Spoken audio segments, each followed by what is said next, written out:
Welcome back to the Oscar Project Podcast, the show where I discuss Oscar-nominated films year by year. I am your host, Jonathan Eacherberg, and today I'm joined by my friend Vicki Lesley to talk about the year in documentaries for 2024. Before I jump in, please be sure to subscribe to the show in your podcast player so you can get all the newest episodes as soon as they are released. And don't forget to leave a rating and review in Apple Podcasts or Spotify. So Vicki, thanks for joining me to talk about the documentaries a little bit today. Hi Jonathan, it's great to be here. So I want to keep the conversation fairly open-ended, but before we get too far into it, I do want to run down the films that were listed on the short list earlier this week for both the short documentaries and the features. For the feature documentaries, we have the Bibi Files, Black Box Diaries, Dahomey, Daughters, Eno, Frida, Hollywoodgate, No Other Land, Porcelain War, Queendom, The Remarkable Life of Ibelin, Soundtrack to a Coup d'etat, Sugarcane, and Union. Oh, and Will Harper. The short documentaries shortlisted are Chasing Rue, Death by Numbers, Eternal Father, I Am Ready, Warden, Incident, Instruments of a Beating Heart, Keeper, Makayla's Voice, A Letter to the World, Once Upon a Time in Ukraine, The Only Girl in the Orchestra, Planet Walker, The Quilters, Seat 31, Zoe Zephyr, A Swim Lesson, and Until He's Back. So I guess, obviously the list just came out yesterday. Personally, I haven't seen all of them. I've seen a minimal amount of both of the lists. But is there anything that you've seen this year that you feel is kind of drastically missing from either of these lists? I have seen the majority. I think I'd seen 9 of the features, and that is because I am a member of the International Documentary Association, the IDA, who have just had their own awards. And as a member, we get to watch the nominees for Best Feature and Best Short. So I have seen a bunch of these, and there is quite a bit of overlap with the IDA's nominations as well. I mean, things that jumped out to me, it's quite a political list again, and also quite international. I think they changed up the documentary branch Yeah. in the last couple of years. I think the voting members are more international than they've been in the past. And I think that is reflected in these titles. And for sure, there are some really quite political films here. Of the ones I've seen, you've got No Other Land, which is about Israel-Palestine. Hollywoodgate is an Afghanistan-based film sort of about the Taliban and what's going on in Afghanistan since the US have gone. Sugarcane is about abuse in indigenous boarding schools. You've got Black Box Diaries. That's an international film, but it's about a sort of sex abuse case in Japan. Bibi Files, that's about Netanyahu. I mean, a number of these. Soundtrack to a Coup d'etat, which is a fantastic film, and I'll be really interested to see if that makes that through onto the final nominees. It's a pretty, it's a kind of out there. It's not experimental, I don't think you'd say, but it's a kind of collage of archive and music. It's telling the story of the Congo, really, and sort of it's jazz filmmaking. It's about jazz musicians going out there, under the auspices of the CIA, but the actual filmmaking kind of reflects the jazz. It's remarkable. And it is obviously, it's a historical political story, but also a story that's still like playing out now. Yeah, and I also think we've also got Dahomey on there. That's kind of I haven't Absolutely, seen yeah. that, but I know it's about the kind of misappropriation of historical artifacts and trying to get them Dahomey returned. is and I would highly recommend that. That is streaming on Mubi. That's streaming on Mubi where I am in the UK, and I guess everywhere. Dahomey it's not a long film, but it's absolutely fascinating. It's formally quite interesting. In terms of what we're seeing, a lot of it is quite visually kind of boring in a way. It's boxing up these statues from one museum in Europe and then unboxing them again back in a museum in Benin. And then the last sort of several long chunk at the end was a fascinating discussion with a lot of young people, almost kind of debating the ethics of what's going on, with these objects. But then interspersed with that, these objects, these statues and artworks are actually given voice and personified, and they talk about going into the dark and coming out and not knowing where they are and where have they come from, and they've in Europe for hundreds of years, and this is in a sort of tribal language. So it's a really great and thought provoking watch, and kind of one that is almost over too soon. I Right. think it's remarkable how much it packs into a very short period of time, and that's another one of the it's a very international, it's a non-US, Right. completely Yeah. non-US Yeah. film, I think. Yeah, I think I mean, there's definitely some that I am moving to the top of my list that I've had and wanted to see for some time. Of the ones that I've seen, yeah, the three that I thought would be on this list that I have seen are definitely on there, and I believe they're all the Netflix ones: Will and Harper, The Remarkable Life of Ibelin, and Daughters. I thought all three of those were excellent. My personal favorite of the three is Remarkable Life of Ibelin, and that's actually in the running as one of my favorite films of the year. It's incredible, and I think it was very well done. Reading a little bit about it, I really like that the creators we're going to use this video game world and make our film with it, and then ask for permission later on. I think that was a really bold step, and I'm glad that they were allowed to do that to tell that amazing story. Ibelin, yeah, I agree, was really fantastic. I'm not a gamer. I've never seen inside World of Warcraft, and I wasn't sure really. I'd heard a lot of really interesting. I thought it was a very interesting premise for a movie, but gaming is not my world at all, and I absolutely just fell hook, line, and sinker for it. Well, I guess I'll talk real quick on the two short documentaries that I've seen so far. And of the documentaries on the list, the only two that I've seen are Keeper and The Only Girl in the Orchestra. Keeper was actually a previous guest on the podcast, Hannah Rafkin. She was the gold medal winner at the Student Academy Awards. And I absolutely loved her film about beekeeping in the Bronx in New York City. And it kind of takes a twist where her subject that she's covering gets a cancer diagnosis in the middle of her filming. So it's absolutely incredible. If you have a chance to check that out, I definitely recommend it. The other one, The Only Girl in the Orchestra, also a New York story, coincidentally enough. I think that one is on Netflix, if I remember correctly.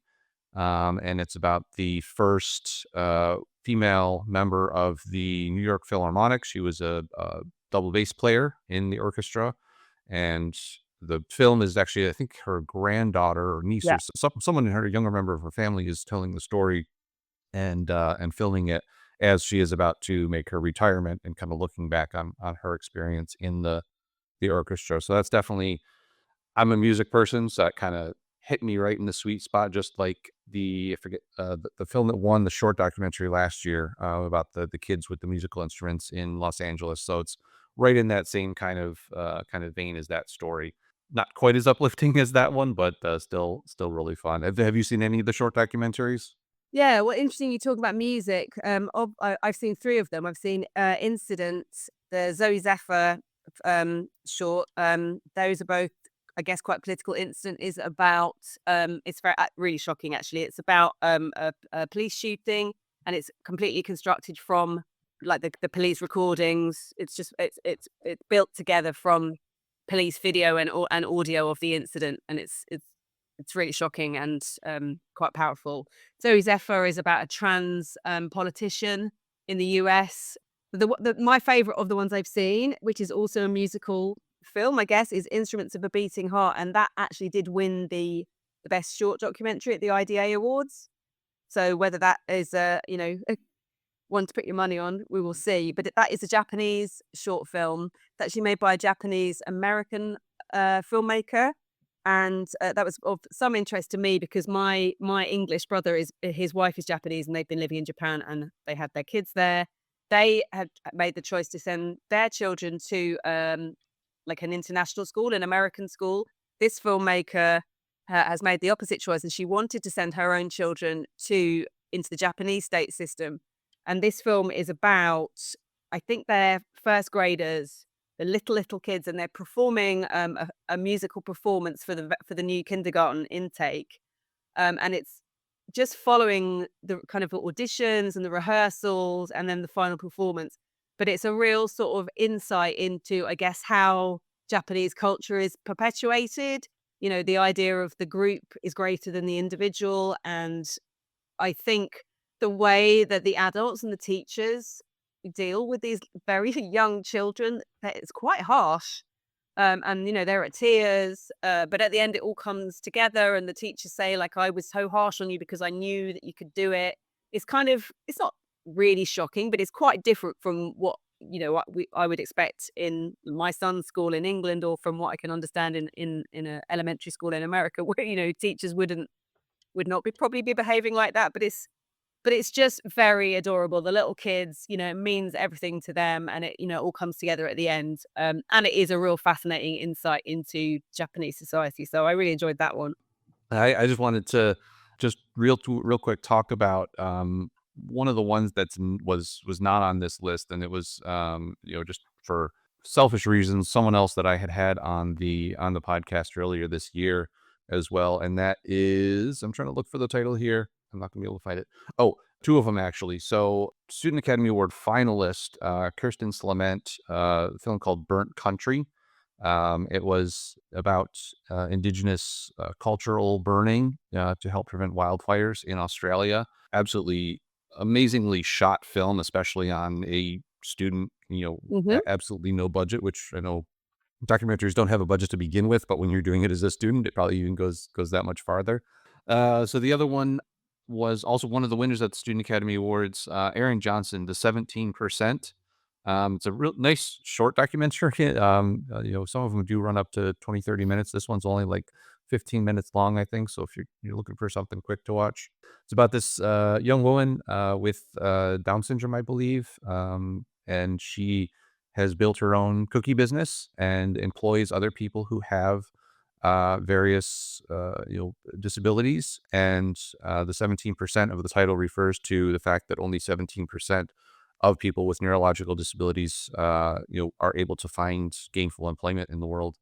So obviously she's trying to do something entrepreneurial to help that, but also helping people along with her. So it's not just her, and she's a really infectious personality, and it's a lovely story that he tells. Yeah, so we've talked about a lot about a bunch of the films that we've seen that are on the list. Is there anything that you didn't see on the list that you wanted to see on there? Well, a couple of things. One, in terms of sort of missing films from the shortlist on the feature side, one that I was maybe surprised to not see on there was the Superman film. That was a massive, massive Yes. big deal Yeah. at Sundance this year. It's actually one of the producers is an English kind of indie doc producer who I know, and it was kind of amazing, massive, big deal for us here in the UK that somebody from here had been involved in a film that was selling for kind of millions of dollars at Sundance. And I've seen Yeah. that film, and it's a fantastic story. It's very uplifting. I could maybe there's nothing groundbreaking about the film. Um, so maybe that's why it's not on there, but it's, in fact, that's a notable thing is that there's not, in terms of what is being made in feature docs at the moment, there are so many celebrity films. Um, Right. those are not really reflected on this list, except maybe the Will Ferrell, which isn't really about Will Ferrell, it's about his friend Harper, his trans Yeah. friend Yeah. Green.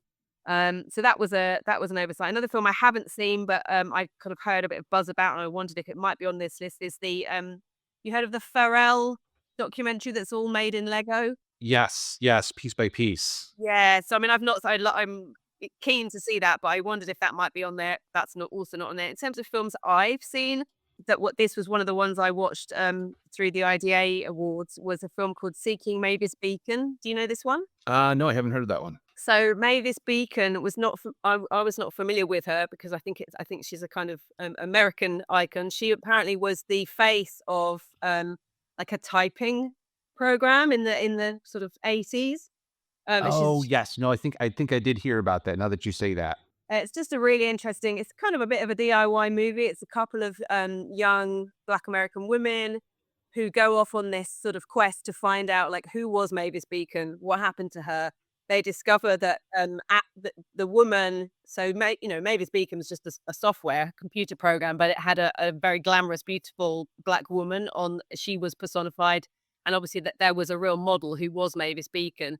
There turns out to be just like a very fascinating story about the real woman, and how her image was used, and how she was, or more accurately, was not compensated for that. Mavis Beacon became an absolutely massive, commercial success. It was created by a couple of, white kind of early Silicon Valley type guys who these two young filmmakers go and meet.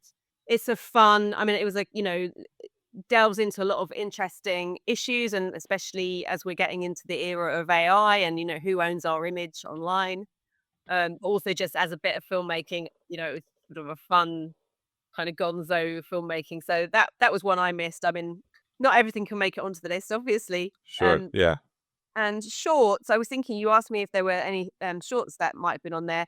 One film that I saw this year that really stuck in my mind, but it was one of the New York Times op docs. So maybe that would mean it doesn't qualify for an Oscar, because I think they have to have at least some theatrical screenings. I think you will know that better than me, but I think perhaps those New York Times films perhaps don't qualify. I'm not sure, but it's called "To Live in a Wild Sea," and it's a film by a Spanish filmmaker about it's a young guy, and he befriends.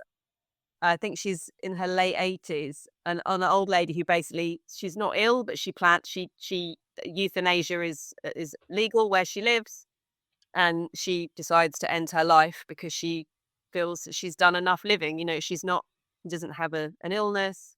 She's just sort of done with life, and it's a very carefully sort of put together film. It's obviously treading on some pretty tricky ethical topics, and I know they were very keen not to be promoting euthanasia necessarily. But that's available to watch online on the New York Times, and that's one that has. I looked back over what I've watched this year, and that was one that that lingered in my mind. Yeah, it's you mentioned Piece by Piece. I do know that was on. Let's see, I was looking through the list. I think that was not shortlisted for best song. That was the only shortlist category where that landed, which Oh, obviously, okay. I think Pharrell's been nominated or shortlisted before, so that shouldn't really be much of a surprise.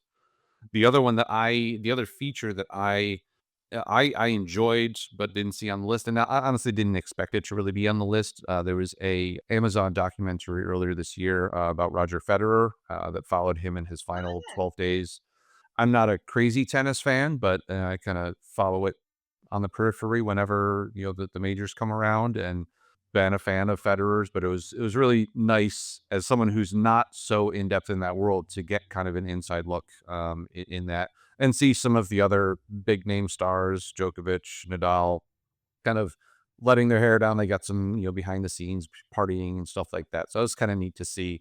But again, I didn't, nothing really groundbreaking, kind of like you were saying about the Superman documentary. It was just an okay documentary about a famous person. So honestly didn't expect it to really get to this point. But I did enjoy it It nonetheless. is interesting, though, as a sort of general overall point, isn't it? That there's, a lot of these films are probably, well, in fact, several of them, that I'm pretty sure they don't even have distribution in the US. Yeah. They're certainly not necessarily the commercial box office success movies, but they're the ones that the Oscar branch have picked out as the sort of best in their class. Yeah, but that's good. I mean, that gets us away from some of those, Absolutely, it's having the same type of film every year, and really gets some new positive. voices in there, which is And on the incredible. same bent, sort of on that in that same thing of not having distribution, other one maybe just to quickly touch on is Union, which is about the attempt of Amazon workers to unionize. That's just a very, very traditional, pure observational verite film, but it's absolutely fascinating. And we all are living in Amazon's world, and seeing how those parcels get to us, and the Right.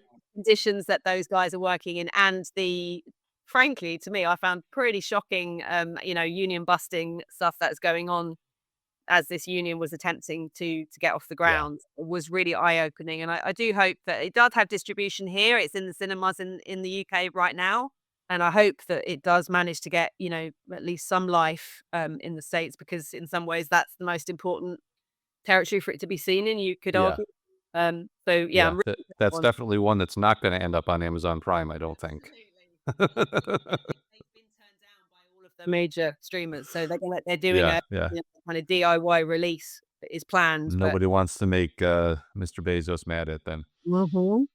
Well, any thoughts on who you think might take home the ultimate prize in March at the Oscars for either one of these categories, either short or feature?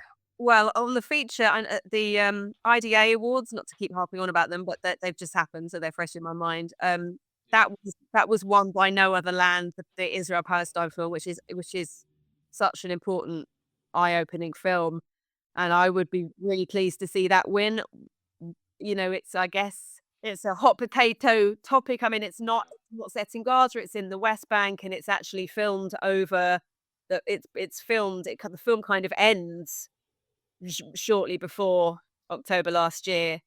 So it's kind of, the groundwork in some ways. It's context and background to everything that's been happening over the past year. But it's made jointly by a Palestinian and an Israeli filmmaker who both are in the film and make the film collaboratively, and that in itself is really fascinating. And I know that they've also had struggles with getting the film shown in the US. So whether or not that it will be possible for that to win, but I'd really like to see that one win, or otherwise, I guess, on a more sort of just heartstrings. That Ibelin was just a absolutely Yeah. delightful movie, and I'd be thrilled with that one. Yeah, I'll definitely be rooting for Ibelin, and I don't think it will win, but I do have a feeling that Will and Harper, just because of the celebrity connection there, could get a boost to at least get a full nomination. Absolutely. But I yeah, think as well, you mentioned the Pharrell being nominated for best song. Will and Harper was also got nominated for the yep, best Kristen Wiig's Will and Harper song, which plays out over the end credits and is delightful. yes, that's hilarious. And that's it. And we didn't touch much on that, but that one, just that film is one that it does. It's so good at making you laugh and cry, Yeah, which is not easy to do in any sort of film, let alone a documentary. absolutely. Yeah. And it's great that all the ones you mentioned, you've got sort of on the one extreme films that are very hard to access, but you have also got several of these are on Netflix.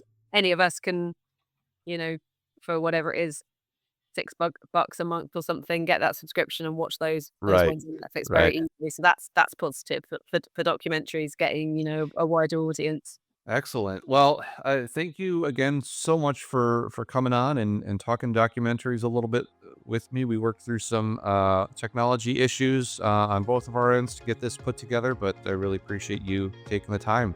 No, thank you for asking me. I love to talk shop about documentaries and beat the drum, bang the drum for these films don't always get so many people and so much talk about them and so many eyeballs. So, but Yeah, any one of these films is well worth your time, I would say.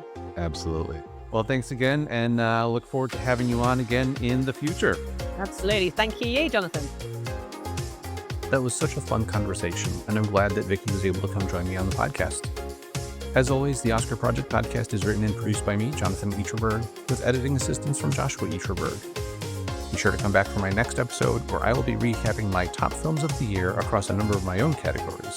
Until then, I hope to see you at the movies.